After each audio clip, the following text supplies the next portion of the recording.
મેં ધરપકડ થઈ ત્યારે પણ એક જ શબ્દ વાપર્યો હતો કે સત્યમેવ જયતે.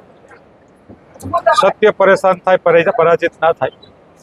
હંમેશને માટે આખરે સત્યનો વિજય હોય છે અને 90 દિવસે સત્ય બહાર આવ્યું.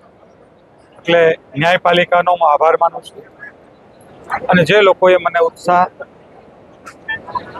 મારી સાથે સદવ્યવહાર કરી, મારા જન્મદિવસે ભગવાન કૃષ્ણને ધ્વજારોહણના કાર્યક્રમમાં હજારો લોકોએ પ્રાર્થના કરી. એ પ્રાર્થના પણ ફળી છે એમ હું માનું છું. કોઈ સંતે એમ કીધું છે કે મીરા નરસિંહ પોતાને ભગવાન મળ્યા, એમના પ્રમાણો આપતા ગયા એટલે કે લખતા ગયા. મને એમ લાગે છે કે આપણે આવા સંજોગોમાં એ કૃષ્ણને યાદ ના કરીએ, એમણે કરેલી મદદને યાદ ના કરીએ તે બરાબર નહીં. અંતે સમયે તમારી મહેનત કરો. ગીતામાં કીધું કે કર્મ કરતો જા, ફળ મળશે જ.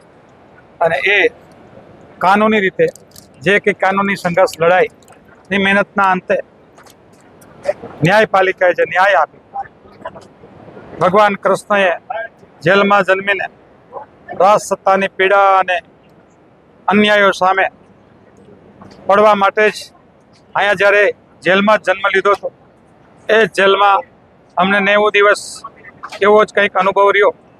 આખરે સત્યનો વિજય થયો ભગવાન કૃષ્ણના.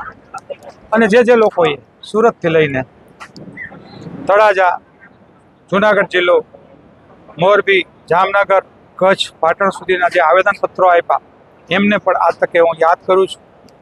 અને 18 વર્ણને, આહિર સમાજને મારા ખૂબ ખૂબ આભાર કે આપ જ્યારે આફતની ઘડીએ અમારી સાથે રહ્યા, અમારા પરિવારની સાથે રહ્યા, ત્યારે તમારો આભાર.